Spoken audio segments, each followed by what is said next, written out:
Donc le titre de mon message ce matin, ça s'appelle « L'homme de Dieu et le vieux prophète ». C'est tout simplement le titre d'une histoire qui est dans la parole de Dieu, qu'on retrouve dans 1 Roi au chapitre 13. Et pour éviter que je ne vous perde dès le commencement, je vais vous remettre un petit peu le contexte du chapitre d'avant, à savoir du chapitre 12. Donc à cette époque, c'était l'époque de Roboam. Donc Roboam, c'était le fils de Salomon. Et vient un moment où Roboam doit prendre la suite de son père et il va faire appel aux conseillers de son papa Salomon pour dire comment il faut que je traite le peuple, comment il faut que je fasse.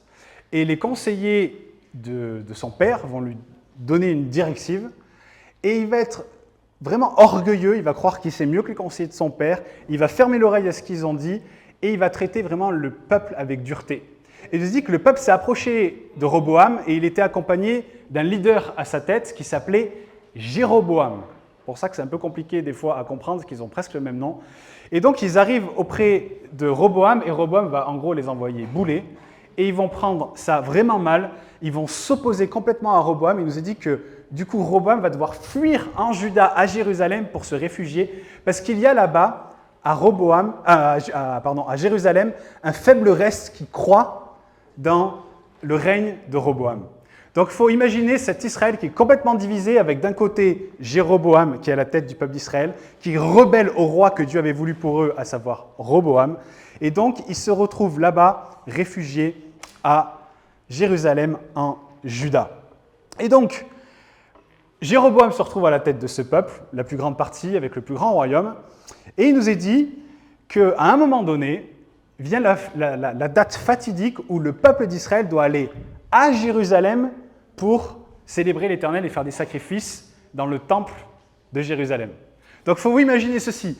Jéroboam, il est avec le peuple d'Israël en Israël et ils doivent aller en Juda, à Jérusalem pour offrir les sacrifices. Et là, tout de suite, Jéroboam, il se dit « Oh là là là là, s'ils vont à Jérusalem et qu'ils vont revoir Roboam et qu'ils vont aller faire ces sacrifices, autant je vais les perdre, autant ils vont me rejeter, ils vont revenir à leur ancien roi, c'est pas possible, il ne faut pas qu'ils puissent aller là-bas, il faut que je trouve une solution. » Et donc, il va réfléchir, et lorsque cette date fatidique arrive, que le peuple a ce désir de voyager pour se rendre dans la véritable maison de Dieu à Jérusalem, par peur de les perdre, eh bien, il va avoir une idée. Et son idée va être de former, créer, fabriquer 2 veaux d'or. Il va prendre l'un de ces veaux d'or, il va le mettre un à Béthel, et l'autre veau d'or, il va le mettre à Dan. Et en fait, il se dit, je vais leur expliquer qu'en fait, leur Dieu, c'est ces dieux-là, qu'ils n'ont plus besoin d'aller à Jérusalem, qu'ils ont juste besoin d'aller à Béthel ou à Dan, et comme ça, ça leur fera moins de chemin et ils seront contents. Parce qu'il avait cette crainte de croire qu'il allait perdre le peuple. Et vous savez, dans un langage moderne, c'est un petit peu ce qu'on voit aujourd'hui, mais il se dit qu'en fait, si son peuple va dans la véritable maison de Dieu, qu'ils ont une rencontre avec le véritable Dieu, qu'ils vont vraiment revenir à lui, eh bien, il a peur de perdre son règne. Il a peur de perdre ses finances, sa valeur, sa gloire, sa renommée, son statut et son contrôle. Et ça lui fait peur. Et du coup, d'une certaine manière, il dit « mais je vais perdre mon ministère et je vais perdre mes fonctions ». Et il a cette crainte que son peuple aille rencontrer le véritable Dieu dans le lieu où il y a une véritable adoration. Et ça, c'est quelque chose qui n'est pas possible pour lui. Du coup, il va leur présenter des faux dieux et quelque chose de plus facile, de plus accessible pour eux. Et il va leur dire au verset 28, écoutez, c'est vraiment fort ce qu'il dit. Il dit, je paraphrase le début, « Mes pauvres petits, c'est trop pour vous de monter à Jérusalem. Voici tes dieux, Israël, qui t'ont fait monter du pays d'Égypte. » Il va leur rendre la chose facile, et c'est vraiment ce qu'on voit aujourd'hui avec le jeu du diable, dans la société dans laquelle on est, où il dit « mais oh là là, mais c'est trop pour vous. Vous embêtez pas, c'est trop pour vous. Vraiment, vous prenez pas la tête à suivre les recommandations de Dieu, il n'y a pas besoin. » Et aujourd'hui, il faut qu'on réalise une chose, c'est qu'on est dans un combat pour la vérité. Et la vérité, elle coûte toujours quelque chose. Ça coûte toujours quelque chose. Si on veut aller là où la vérité réside, ça va nous coûter quelque chose. Si on veut aller là où la vérité est prêchée, ça va nous coûter quelque chose. Il va falloir faire des sacrifices. Parce que rester loin de la vérité, écoutez bien ceci, rester loin de la vérité, c'est toujours plus facile que d'être auprès de la vérité. Et c'est bien le problème de la société dans laquelle aujourd'hui, c'est que parce que la vérité est dérangeante, parce que la vérité est difficile, eh bien surtout, on ne veut pas en entendre parler. On veut rester dans la facilité. Et c'est exactement ce que Jéroboam a fait. Il leur a dit, mes pauvres, franchement, tout ce chemin pour aller à Jérusalem, en Juda, mais il n'y a pas besoin, regardez, allez plutôt à Bethel, allez plutôt à Dan, c'est beaucoup plus près, c'est beaucoup plus facile. Voilà les dieux qui vous ont fait sortir d'Égypte et c'est bien bon comme ça. Et donc, Jéroboam a fait ceci, il a offert des sacrifices, il a fait brûler de l'encens, il a amené des sacrificateurs. Et alors que tout ça est en train de se passer et de se dérouler, on va arriver au sujet d'aujourd'hui, Dieu envoie un de ses serviteurs, un prophète, un homme de Dieu, il est défini comme l'homme de Dieu dans ce texte, et il l'envoie pour prévenir Jéroboam que ce qu'il fait, c'est pas bien. Et Jéroboam, il va tendre sa main au-dessus de l'autel et sa main, elle va sécher sur place. Ensuite, par un miracle, elle va revenir et il va pouvoir retrouver sa main. Et à ce moment-là, il est confondu et il dit, mais ah là là, mais tu es véritablement un homme de Dieu, viens donc manger chez moi, viens donc boire avec moi. Et cet homme de Dieu va lui dire, surtout pas, car Dieu m'a expressément dit de ne pas m'arrêter pour boire ni manger avec personne et de ne pas rentrer par le chemin par lequel je suis venu. Okay ? Ça, c'est ce que Dieu avait ordonné. Donc ça, c'est le fondement sur lequel on va construire maintenant. Et je vous invite à aller avec moi dans 1 Roi au chapitre 13 et on va regarder ce qui nous est dit. Alors, verset 1. « Or, un homme de Dieu arriva de Juda à Bethel sur l'ordre de l'Éternel. » On saute maintenant, on va aller au verset 11. « Or, il y avait un vieux prophète qui habitait à Bethel. Ses fils vinrent lui raconter tout ce que l'homme de Dieu avait fait à Bethel ce jour-là, ainsi que les paroles qu'il avait dites au roi. Leur récit terminé, le père leur demanda « Par quel chemin est-il reparti ?» Ses fils avaient vu par quel chemin était reparti l'homme de Dieu venant de Juda. Il partit à la poursuite de l'homme de Dieu et le trouva assis sous un térébinthe. Il lui dit « Es-tu l'homme de Dieu venu de Juda ?» Il répondit « C'est bien moi. » Alors il lui demanda « Viens avec moi à la maison et tu mangeras un peu. » Mais l'homme de Dieu répondit « Je ne peux ni revenir en arrière avec toi, ni rentrer chez toi. Je ne mangerai rien et je ne boirai rien avec toi à cet endroit. Car il m'a été dit dans une parole de l'Éternel, tu ne mangeras rien, tu ne boiras rien là-bas, et tu ne prendras pas à ton retour le même chemin qu'à l'aller. » L'autre lui répliqua « Moi aussi je suis prophète, comme toi. Et un ange m'a parlé de la part de l'Éternel, il m'a dit « Ramène-le avec toi dans ta maison et qu'il mange et qu'il boive. » Mais il lui mentait. L'homme de Dieu revint en arrière avec lui et mangea et but dans sa maison. Ils étaient installés à table quand la parole de l'Éternel fut adressée au vieux prophète qu'il avait ramené. Et il cria à l'homme de Dieu venu de Juda, « Voici ce que dit l'Éternel, parce que tu t'es rebellé contre l'ordre de l'Éternel et que tu n'as pas respecté le commandement que l'Éternel ton Dieu t'avait donné, parce que tu es revenu en arrière et que tu as mangé et bu à l'endroit même dont il t'avait dit tu ne mangeras rien et tu ne boiras rien là-bas, ton cadavre n'entrera pas dans le tombeau de tes ancêtres. » Et quand le prophète qu'il avait ramené eut mangé du pain et qu'il eut bu de l'eau, il sella l'âne pour lui. L'homme de Dieu s'en alla et il fut rencontré dans le chemin par un lion qui le tua. Son cadavre était étendu dans le chemin, l'âne resta près de lui et le lion se tint à côté du cadavre. C'est une sacrée histoire, n'est-ce pas? Et bien, on se demande pourquoi tout ça. Mais vous allez voir qu'il y a une explication très claire et il y a surtout un enseignement d'une grande profondeur pour chacun d'entre nous. Parce qu'on va voir que ces deux hommes de Dieu, ils ont chacun été utilisés par Dieu, mais les deux ont connu vraiment une fin terrible. Et vous allez voir, c'est vraiment un avertissement pour nous, et je crois vraiment pour l'Église d'aujourd'hui. Donc, on voit premièrement que ce vieux prophète, donc il y a deux personnages, il y a le vieux prophète et il y a l'homme de Dieu. Le vieux prophète de Bethel, on voit que c'était un homme dont Dieu s'était servi par le passé, mais qui, au moment où se passe l'histoire qu'on vient de lire, n'est plus utilisé par Dieu.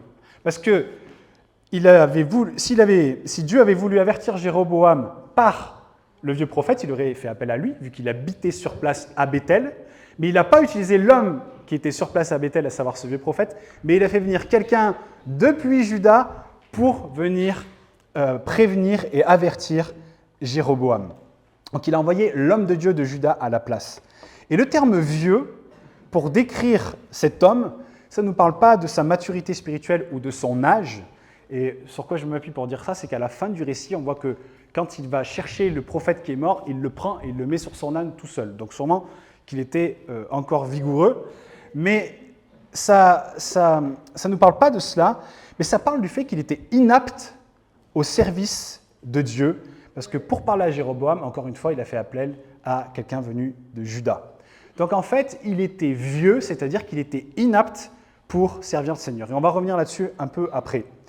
Et on voit qu'il y a l'autre personne qui est l'homme de Dieu, et le fait qu'il s'appelle l'homme de Dieu révèle que lui, par contre, il avait une communion avec Dieu. Et la communion, ça, c'est bon de se le rappeler, mais la communion avec Dieu, c'est la base nécessaire pour avoir la lumière venant de Dieu, pour voir son cœur et pour être apte à parler en son nom. Au moment où la communion avec Dieu s'arrête, alors la lumière de Dieu s'arrête, on ne peut pas recevoir des choses. Vous savez, il y a des gens, des fois, ils donnent des paroles, on sait très bien qu'ils ont des vies dissolues, qu'ils n'ont aucune communion avec Dieu, et ils viennent en disant « j'ai reçu telle parole pour toi ». Moi, je ne prends même pas, je la prends, je la jette à la corbeille. Parce qu'on peut parler au nom de l'Éternel lorsqu'on a une communion avec lui. Et vous savez, on a un bon exemple de cela, je ne sais pas si vous vous souvenez de Samson qui avait les cheveux longs, il nous a dit que sa chevelure, c'était le signe de sa communion avec Dieu. Et quand ils ont chopé Samson, les Philistins, ils lui ont coupé les cheveux, mais ils lui ont fait quoi d'autre? Ils lui ont crevé les 2 yeux. Et ça, pour moi, c'est vraiment le signe que lorsqu'on perd notre communion, alors on perd également notre vision. Et on ne peut plus voir les choses de Dieu. On ne peut plus discerner les choses de Dieu. Et ce vieux prophète, il avait sûrement eu cette communion pendant un temps, puisqu'il l'appelait prophète. Il a, par la suite, peut-être fait les choses simplement parce qu'il savait les faire, par habitude, et il a abandonné sa communion avec Dieu. Et ça aussi, c'est une chose qui est dangereuse quand on est au service du Seigneur, c'est de faire les choses machinalement, les faire parce qu'on les fait sans se soucier d'avoir une relation avec celui qui nous a préalablement appelés à le faire. Et du coup, cet homme a perdu sa communion avec Dieu. Et donc, de ce fait, et ça j'espère que vous me suivez bien, il est devenu un vieux prophète. Il est devenu un vieux prophète quand Dieu n'a pu plus se servir de lui. Et ça, c'est quelque chose qui peut arriver à chacun d'entre nous, qu'on soit jeune ou qu'on soit vieux. Parce que vous savez, moi je crois aujourd'hui que bien des chrétiens sont des vieux chrétiens. Et ils ne font aucun progrès spirituel devant le Seigneur, et leur condition spirituelle d'aujourd'hui, elle est la même qu'il y a 5 ans ou qu'il y a 10 ans en arrière. Et vous savez, ces chrétiens-là, ils peuvent certes avoir une grande connaissance intellectuelle de la Bible, ils peuvent avoir une connaissance spirituelle des choses, mais il n'y a pas cette communion. Il n'y a pas cette lumière de Dieu qui les éclaire, et ils sont comme ce vieux prophète, ils sont vieux devant le Seigneur. Et parce qu'ils sont vieux devant le Seigneur, eh bien, ils sont incapables de communiquer quoi que ce soit en son nom. Ils sont incapables de parler en son nom, ils sont incapables de recevoir quoi que ce soit en son nom, et ça fait finalement des chrétiens qui chauffent les chaises. Et c'est ça, cette position de vieux chrétien, c'est lorsqu'on a abandonné notre communion avec Dieu et qu'on devient inutile, inapte pour être à son service. Est-ce que vous êtes toujours avec moi? Oui. Amen. Et vis-à-vis de ça, il faut qu'on se rappelle une chose, c'est qu'on a un Dieu qui est sans arrêt à l'œuvre. On a un Dieu qui est toujours en action, toujours en mouvement, toujours en train d'œuvrer. Il y a Jésus qui nous dit dans Jean, au chapitre 5, au verset 17, « Mon Père travaille jusqu'à présent et moi aussi je travaille. » Donc si on a un Père dans le ciel qui travaille tout le temps et que nous, il n'y a rien qui change dans notre vie, ça veut dire qu'on a perdu la communion avec celui qui travaille tout le temps et qui peut œuvrer dans nos cœurs. Et ça, c'est vraiment une sonnette d'alarme pour chacun d'entre nous de regarder, de faire le bilan parfois de nos vies en disant « Mais qu'est-ce qui s'est passé cette dernière année pour moi? Qu'est-ce qui s'est passé ces 2 dernières années, ces 5 dernières années? Est-ce que les luttes, les combats que j'avais hier, ils sont encore là aujourd'hui ?» Parce que si on n'avance pas, si on n'évolue pas, c'est-à-dire qu'il y a quelque chose qui ne va pas dans la communion avec celui qui œuvre en nous. Vous me suivez? Et ça, c'est vraiment, vraiment important. Cette phrase, je l'ai dit tout le temps, mais c'est tellement rempli de sagesse. Cet homme, je ne sais plus qui c'est qui avait dit ça, mais si on fait ce qu'on a toujours fait, on obtiendra ce qu'on a toujours obtenu. À un moment donné, s'il n'y a rien qui change dans nos vies, ça veut dire qu'il faut changer quelque chose. Il y a quelque chose qui ne va pas. Il y a quelque chose qui ne va pas. Et la lumière qu'on a pu connaître par le passé, aussi brillante soit-elle, peu importe les grandes expériences que vous avez pu vivre avec le Seigneur, elle est insuffisante pour vous aujourd'hui.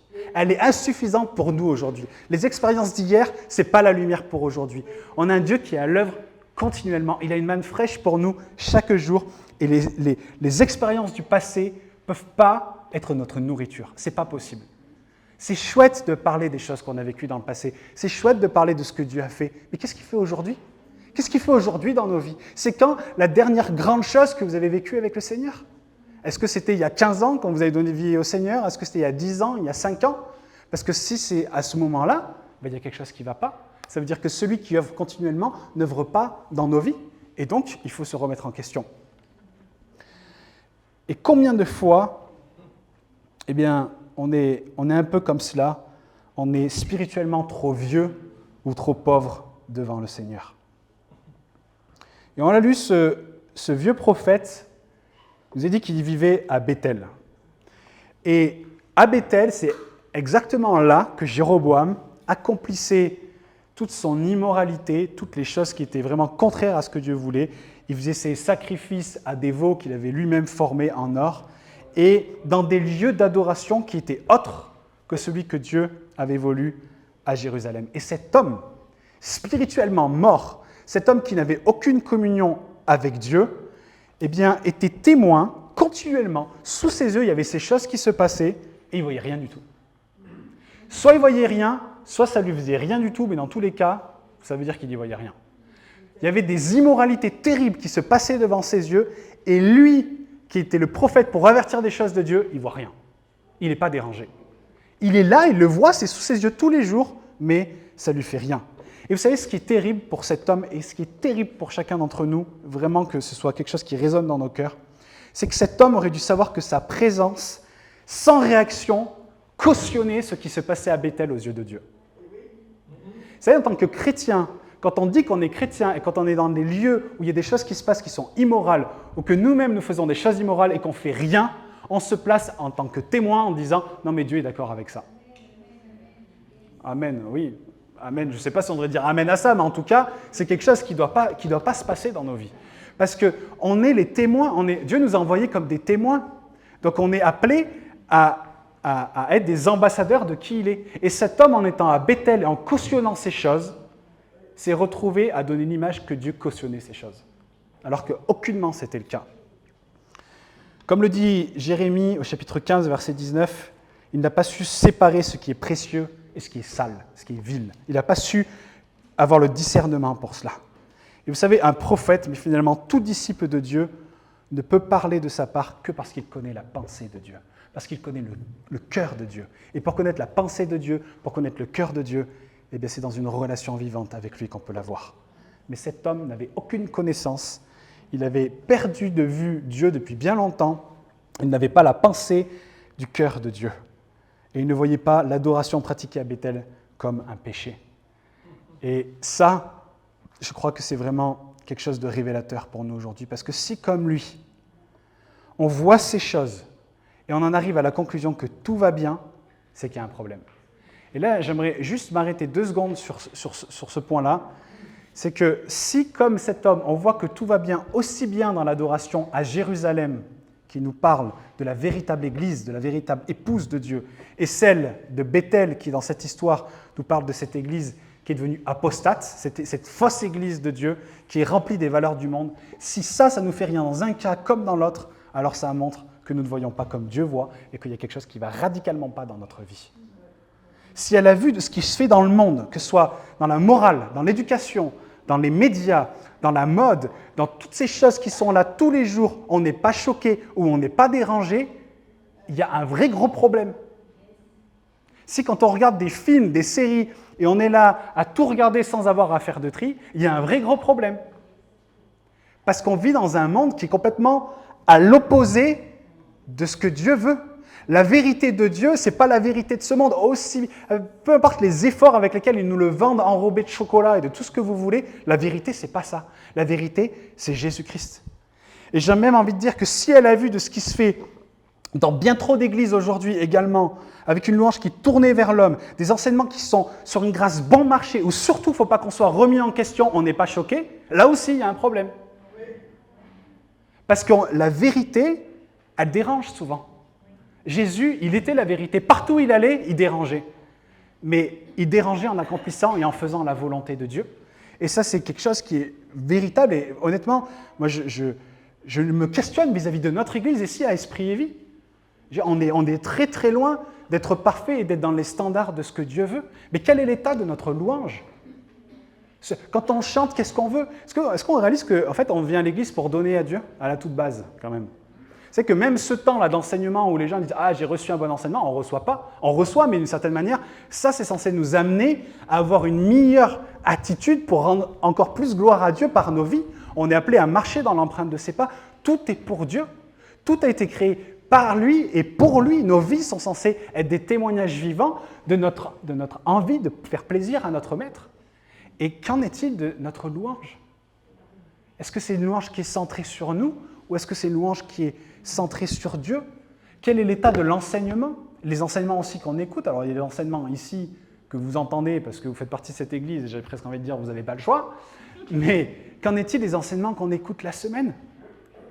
Peut-être des gens, vous êtes là pour la première fois, vous êtes dans des églises où ce que je vous parle, ça fait écho, ou des gens qui nous regardent sur Internet, ils se disent, mais ça fait écho. Moi, je vous le dis aujourd'hui, si vous êtes dans une église où la vérité de la parole de Dieu est édulcorée, partez. Partez. Parce que ces églises-là, elles ne sont pas dans la lignée de ce que Dieu veut pour son église. C'est que l'église de Dieu, il y a un verset qui dit qu'elle est là pour démontrer la sagesse de Dieu au monde. Mais des fois, je me dis, mais merci la sagesse, quoi. Quel est l'état de l'image de notre rayonnement dans le monde? On est censé être une église qui glorifie Dieu par nos vies, par nos témoignages, parce que nous recherchons, parce qu'on est attaché aux choses de Dieu. Qu'en est-il? Est-ce qu'on est comme Jéroboam, même plus choqué face à toutes les paillettes et la poudre aux yeux qu'on voit avec de la musique super forte et des projecteurs et des trucs et des machins et des enseignements qui sont là pour surtout qu'on se sente des super-héros quand on sorte, quoi. C'est pas ça qu'on est appelé à vivre. Regardez Jésus dans les évangiles, c'est pas ça qu'il faisait. Mais il venait avec une vérité qui dérange et qui a tellement dérangé, comme nous l'a dit d'ailleurs Peter à cette conférence, c'était merveilleux, qu'ils se sont dit, le seul moyen d'étouffer cette vérité, il faut qu'on tue celui qui la donne. Sauf qu'en tuant celui qui l'ont donné, eh bien, ils l'ont révélé encore plus. C'est ce qu'ils ont fait avec Étienne, et c'est ce qu'ils ont fait avec Pierre, et c'est ce qu'ils ont fait avec Paul, et c'est ce qu'ils feront avec chacun d'entre nous, si on se tient dans la vérité. Mais est-ce qu'on est prêt à payer le prix pour la vérité? Parce qu'on vit dans un combat qui est pour la vérité. Et tellement aujourd'hui, ont des vies semblables à celles de ce vieux prophète, avec une vision trouble, avec des yeux qui ne marchent plus et qui n'arrivent même plus à voir et à reconnaître ce qui est péché devant Dieu. Et vous savez, quand je dis ça, quand je parle de ce péché, de ce qui est péché devant Dieu, je ne parle pas de savoir forcément ce qui est vrai ou ce qui est faux, ce qui est juste ou ce qui est mauvais. Mais je parle de au moins avoir l'attitude de rechercher le cœur de Dieu pour savoir ce qui est juste ou ce qui est faux. Vous savez, il y a des fois des chrétiens qui ont des avis tellement arrêtés en disant « c'est ça ou c'est pas ça, c'est juste, c'est pas juste ». Prenons un peu d'humilité et restons à notre place. Qui on est pour dire ça c'est juste, ça c'est injuste. Mais au moins, recherchons le cœur de Dieu. Qu'est-ce que tu veux dire dans cette situation? Qu'est-ce que tu veux faire? Qu'est-ce que tu nous appelles à vivre? Et ça, c'est vraiment le cœur de tout chrétien aujourd'hui, c'est d'avancer et de rechercher cette vérité de Dieu. Concernant cette louange aussi, on se dit parfois, tant que Dieu est adoré, tout va bien. Tant qu'il est adoré, tant qu'on chante des chants, tant qu'il est élevé, tout va bien. Quelle importance si de toute façon l'adoration elle a lieu à Bethel ou elle a lieu à Jérusalem? Qu'est-ce qu'on s'en fout? De toute façon, Dieu est élevé. Mais ça non plus, ce n'est pas acceptable. Aujourd'hui, tout est centré sur l'acceptance, la manifestation de l'amour, mais qu'on ne croit pas que plaire au monde, c'est un signe d'amour. Croyons pas que essayer de plaire à Dieu est un signe d'amour. Vous savez, je pensais à cet exemple, mais s'il y a un malade qui va chez le médecin et que le médecin aime ce malade, il lui dit « tout va bien, vous allez bien » parce qu'il l'aime mais qu'il est malade, on dira « mais soit le médecin il est incompétent, soit il est fou ». Mais de la même manière, on ne peut pas vivre comme ça. Si un médecin fait ça, ça démontre son incapacité à voir, à discerner. Et de la même manière, on est appelé à voir et à discerner les choses. Ce vieux prophète, il est comme ce médecin. Il est à Bethel et il n'a pas su voir le péché qui s'y trouvait. Ce péché, il était là sous ses yeux et pourtant il y était insensible. Et il était devenu aveugle. Et combien c'est tragique que de devenir aveugle pour les choses de Dieu. Je crois qu'il n'y a rien de pire que ça. Parce qu'on se retrouve exactement dans ce qu'on a parlé ces derniers temps, dans Romains 1, avec un moment donné où Dieu dit, mais si vous voulez être aveugle à ce que moi je veux, si vous voulez marcher dans vos voies, à un moment donné, Dieu dit, YOLO, allez-y, il n'y a pas de problème, mon esprit va vous laisser tranquille, et après on n'a plus aucune conviction de péché et de jugement. Mais quoi de plus terrible? Quoi de plus terrible que d'être abandonné par cette sagesse qui nous vient de Dieu, par cette parole qui nous vient de Dieu pour discerner le vrai du faux et la vérité du mensonge. On a besoin de cette communion avec Dieu, sans quoi on va se retrouver exactement comme ce vieux prophète. On va se retrouver déconnecté de la vérité de Dieu et déconnecté pour voir et comprendre les choses. Dans l'épître aux Galates, Paul, il nous rappelle un principe important qui reflète vraiment ce qu'on vient de lire.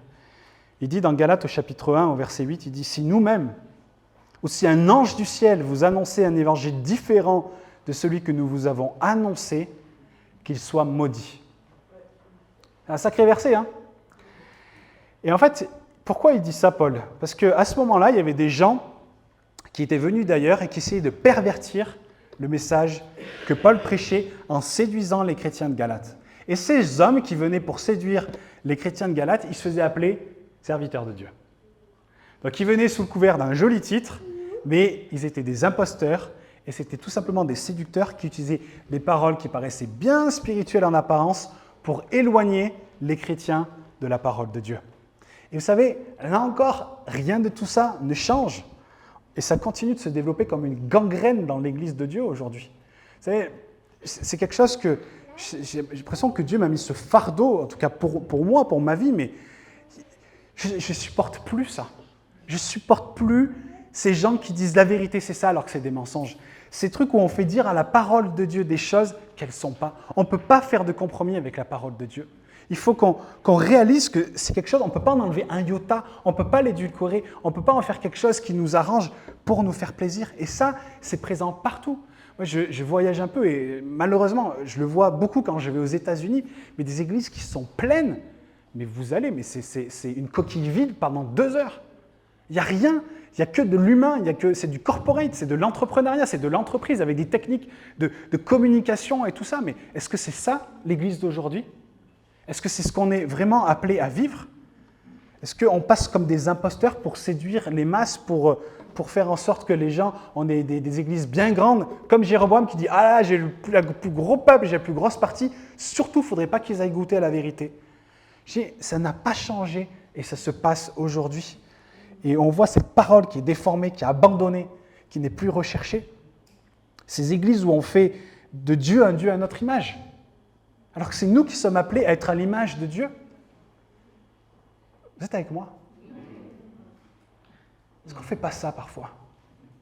Ce verset qui me terrorise, où il dit « Mais tu as cru que j'étais comme toi, je vais tout te dévoiler, je vais tout mettre sous tes yeux. » Combien de fois on fait de Dieu un Dieu à notre image?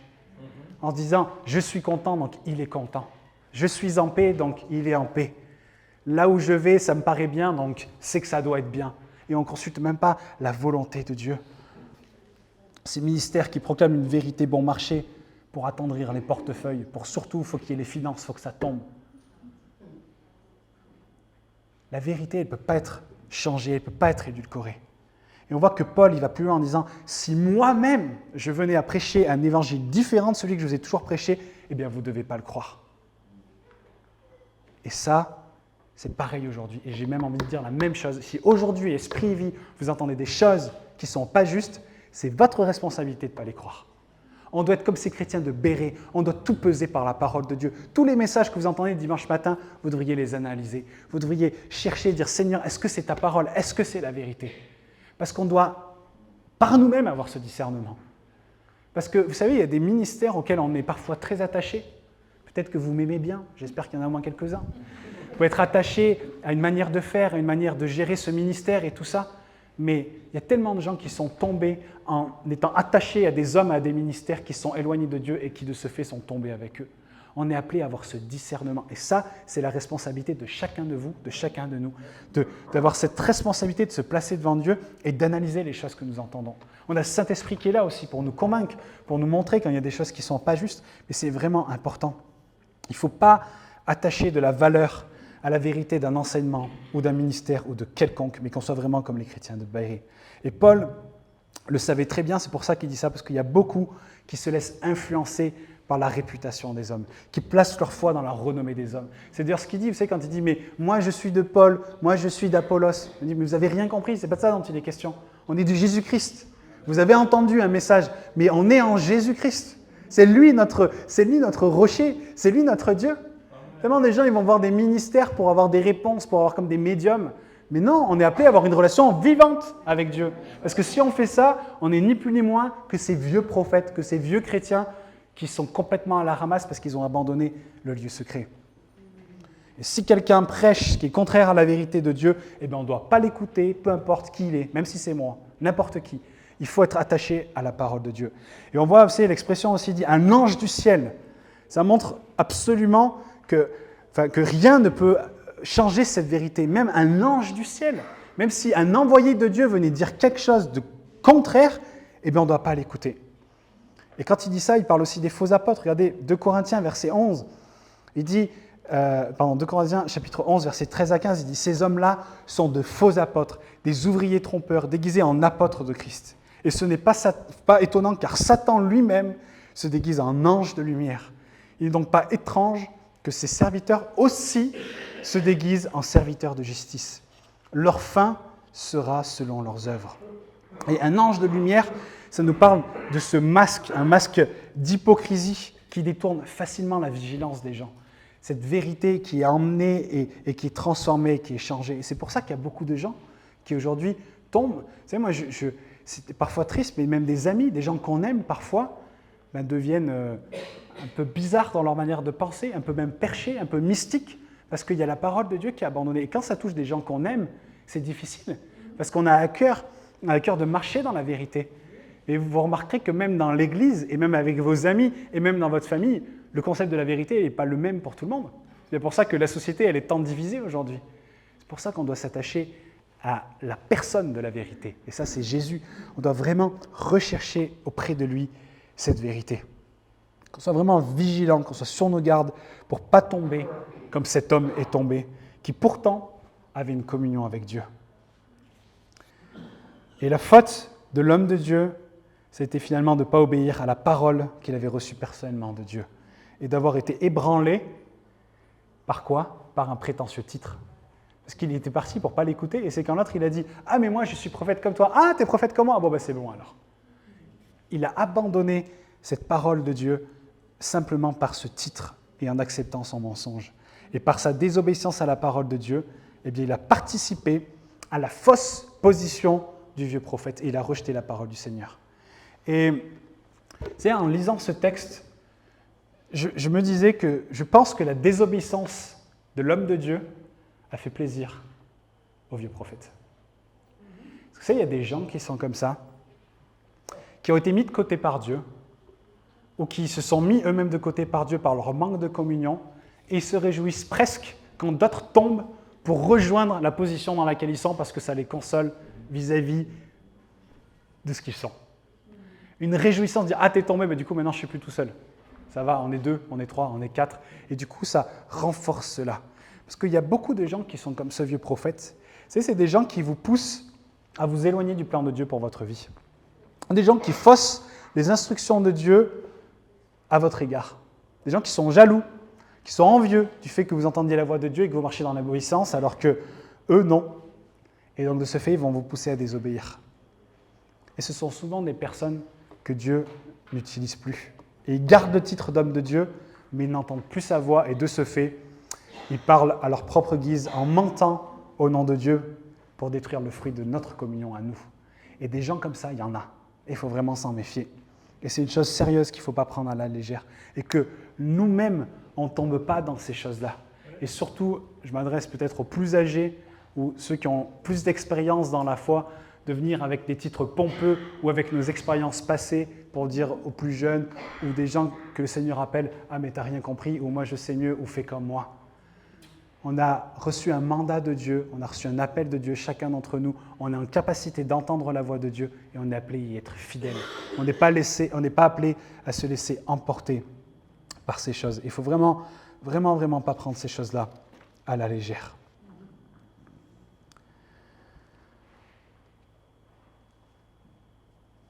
Une autre chose aussi que je voulais vous parler, c'est par rapport à le fait qu'il ne devait pas manger de pain ni de boire d'eau.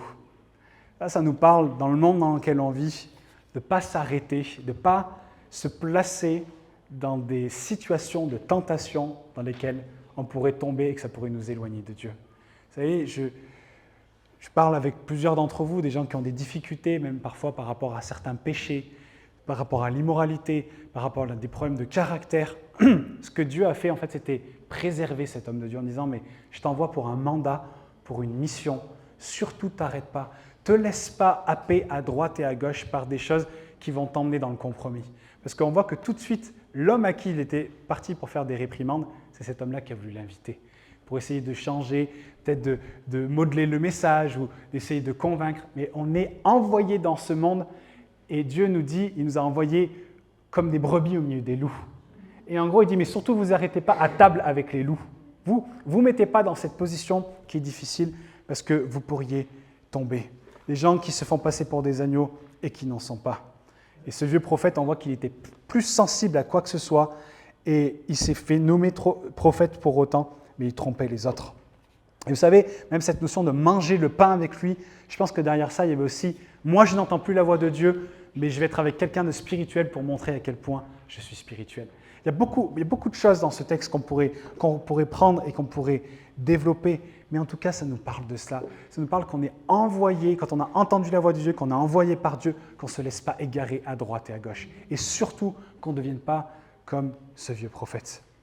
On voit qu'à la fin de ce récit, quelque chose de fou se passe, c'est que ce vieux prophète que Dieu a rejeté et que Dieu n'utilise plus, c'est lui qu'il va utiliser pour avertir le vrai homme de Dieu que ce qu'il a fait n'est pas juste. Et il faut bien comprendre ici que ce n'est pas que ce vieux prophète est soudainement devenu digne d'entendre la voix de Dieu, mais simplement que Dieu l'a utilisé pour annoncer son jugement. Et il peut utiliser même des gens qui ne sont pas dans sa volonté, qui font des choses injustes pour prononcer ses jugements. Et on voit qu'il l'a livré au lion, et ce lion, ce qui est fou, c'est qu'il l'a déchiré, il l'a tué, mais il ne l'a pas mangé. Et on voit que le lion, il va s'asseoir comme ça, avec l'âne qui est à côté, le cadavre qui est à côté, et il ne va rien faire jusqu'à ce que le vieux prophète vienne avec son âne et récolte le corps de cet homme. Et on voit aussi, moi je trouve ça fabuleux, mais c'est un rappel aussi, ça c'est quelque chose qu'on voit dans le psaume 119, au verset 91, où il dit « Toute loi, toute chose le servent. Toutes choses servent Dieu. Et il se sert de ce qu'il veut pour exécuter ses jugements. » Et je me permets de développer 2 minutes, mais il peut se servir d'un lion, comme il peut se servir de problèmes climatiques, comme il peut se servir parfois peut-être du terrorisme, comme il peut se servir de plein de choses pour exécuter ses jugements, parce que toutes choses le servent. Et ce lion, il ne s'est pas trouvé là par hasard à se balader, à chasser les papillons, il était là parce que Dieu voulait qu'il soit là pour exécuter son jugement. Et on a un Dieu qui est au contrôle de toutes choses. Toutes choses le servent. Il a créé toutes choses. Et ça, il faut vraiment qu'on se rappelle de ça. On a un Dieu qui est souverain et qui est au contrôle. Et parfois, on est tellement j'ai envie de dire, apeuré par tout ce qui se passe dans ce monde. Mais on sait qu'on est dans les temps de la fin. On sait qu'il y a des choses qui doivent arriver, que Dieu exécute aussi ses jugements de bien des manières. On ne comprend pas toujours, mais on a un Dieu qui est au contrôle. Et qu'on se souvienne de ça. La nature est à son service. Toutes choses sont à son service. Donc pour conclure ce message, moi ce que j'aimerais vraiment nous rappeler ce matin, première chose importante, c'est que dès qu'un homme perd sa communion avec Dieu, il devient vieux. Et il ne peut plus entendre ni voir la voix de Dieu sans revenir à lui et lui exprimer vraiment une pleine repentance. Et si ce matin, il y en a certains parmi vous, vous vous étonnez, et je dis ça vraiment avec amour, mais vous vous étonnez de ne plus entendre la voix de Dieu, plus le voir, de plus le sentir, de plus être à son écoute, d'être un peu égaré dans ce monde, ne vous étonnez pas si vous avez abandonné cette communion avec lui. C'est-à-dire que vous êtes devenus vieux. Et les vieux, ils sont inutiles au royaume de Dieu. On est appelés à être vraiment des hommes et des femmes avec une communion avec le Seigneur. Et ce matin, c'est vraiment un rappel pour chacun d'entre nous que si vous avez abandonné ce lieu secret, revenez à Dieu. Revenez à Dieu. Si vous voulez vivre une vie épanouie avec le Seigneur, revenez à Dieu. Si vous avez dans une vie chrétienne et vous vous ennuyez, il n'y a rien qui se passe, vous vivez ça comme une chose qu'il faut faire, revenez à Dieu. C'est-à-dire que vous avez perdu votre communion et que vous êtes devenu vieux. Il faut revenir au Seigneur. Deuxième chose, c'est que si vous êtes dans cet état-là, soyez honnêtes avec ce que vous êtes et ne trompez pas les gens. Et ne nous faisons pas passer pour des vétérans ou des gens très très spirituels, alors que la vérité, c'est qu'on a tout abandonné. Qu'on fasse preuve d'humilité devant Dieu, qu'on lui demande pardon et qu'on fasse aussi preuve d'humilité avec ceux qui nous entourent. et que surtout on n'essaye pas d'être spirituel, parce que combien de paroles prophétiques sont parfois données comme ça et font du dégât dans la vie des gens simplement parce que des gens ont voulu paraître spirituels alors qu'ils ne le sont pas. C'est quelque chose de sérieux. Vous savez que je vous ai dit qu'il ne faut pas utiliser le nom de Dieu en vain. Chaque fois qu'on dit des choses au nom de Dieu et que ce n'est pas le cas, on ment en son nom. Et je vous garantis qu'on aura à rendre des comptes sur ces choses-là.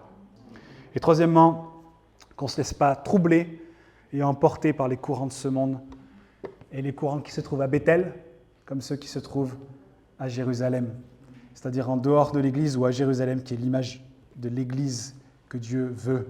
Qu'on soit rempli de discernement et qu'on soit volontaire pour rechercher les choses du Seigneur, pour rechercher sa face, pour rechercher sa présence, pour lire sa parole, pour nous tenir dans la vérité.